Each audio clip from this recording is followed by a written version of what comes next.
To Kill a Mockingbird. In chapter 1, this book takes place in 1941, where segregation was a big thing. Back then, the rich became rich from slaves. Beginning of this chapter, Jem and his sister Scout are raised by a single father. Their mom passed away from a sudden heart attack. Also, Dill met them when he was invited over, and Dill was also raised with a single father. His dad wasn't around, but he doesn't know where he is. They hear about the Radley house, the mysterious house. One day they used to be seen, the next day they haven't been spotted. Dill, Jem, and Scout play truth or dare, and Jem was there to touch the house, and then they spotted a slight move in the house. One thing I annotated was on page 6.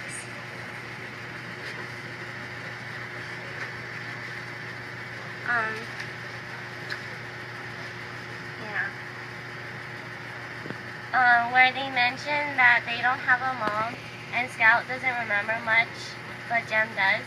I said, sometimes when you're too young and experience a great loss, you don't really remember the person because you're too young and you hardly remember the memories of the person. That reminded me of my grandfather because when he passed away, I was really young and he had already had arthritis, and I didn't remember much of him. And then he suddenly passed away, and I don't really remember any memories of him because I was too young. Chapter 2. A little bit of the synopsis is Jem and Scout start school. Jem meets her new teacher, Miss Caroline, and she finds out that her teacher, Miss Caroline, has a different way of teaching. Miss Caroline tells Scott to stop reading with her dad. Then Walter Cunningham doesn't have lunch, and Miss Caroline offers to pay for it and tells him to pay him back the next day. But then Scout tells Miss Caroline that he's a Cunningham and that he doesn't take money that he can't pay back. And then she smacks Scout for telling her the truth about the Cunninghams. One annotation I made was in the beginning on page 17.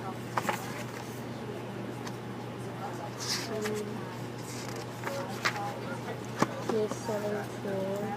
And I realized that this is how all siblings are, especially when one sibling is older and they don't want to be embarrassed by their younger sibling. I annotated that part because I noticed that it's one of the big things of family. I noticed that family is the big thing I think that is in the book. I also annotated that part because it reminded me of what happens even today. Many siblings don't want their younger siblings to hang out with them and their friends in school because they don't want to be embarrassed. I also mentioned that I like the Cunningham family on page 22.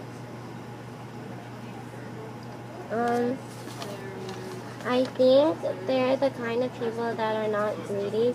I feel bad for them, but I think they're one of my favorite families next to Jem and Scouts.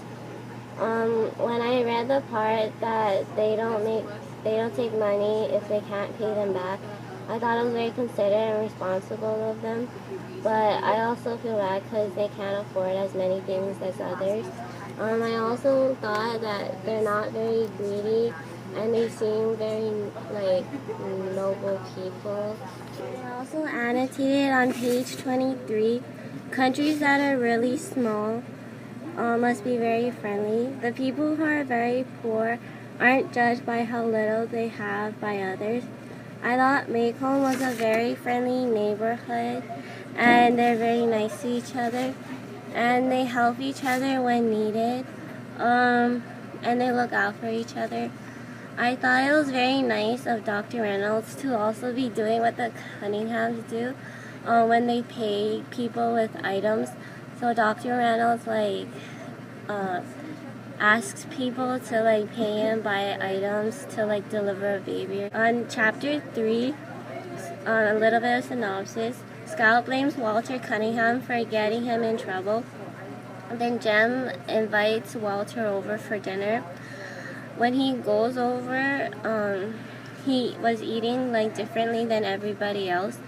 Burris Ewell is told to wash his hair with soap and clean himself up by Miss Caroline. In this book, I noticed there's a lot of different money and living situation for each family. Some people are more poor than others, and some don't have, like, they're both parents. They mainly have like one parent. And also some are more like cleaner than others. I also noticed that almost every family mentioned that they don't have both parents. Like Jem and Scout don't have a mom. Either one or the other is taking care of the family. I give Atticus credit for taking care of his family, and I think he's doing a very good job raising two kids on his own with a little bit of help from Calpurnia. I also thought that it's very hard to live without a mom, especially for Scout, because she has no one to help her with like woman things and advices that she may need later on. I annotated on page 27.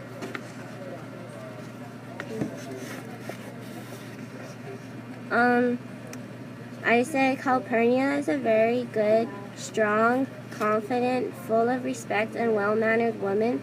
I wrote this because since Calpurnia is a slave or their servant of their family, she becomes more independent and takes the mother part since they no longer have one. The second annotation I made is on page 31.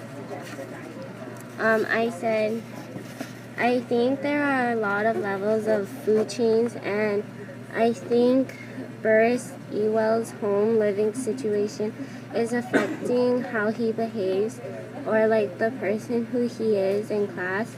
I wrote this because when he snapped at Miss Caroline when she told him to take a shower, I was like, you go, Bruce, because I don't really like Miss Caroline like telling like the students to like stop reading and like to clean up and stuff. Like she judges people like how they look, and instead of focusing on like their looks, she should focus on like teaching them and stuff.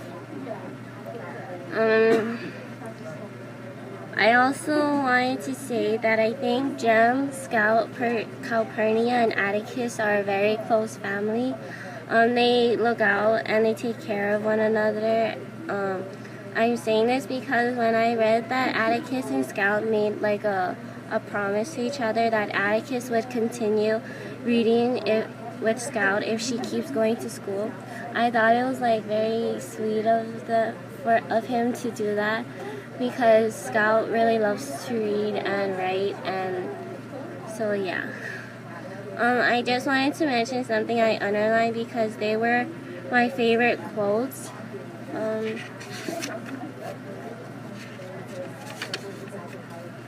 On page 33, these were my favorite quotes.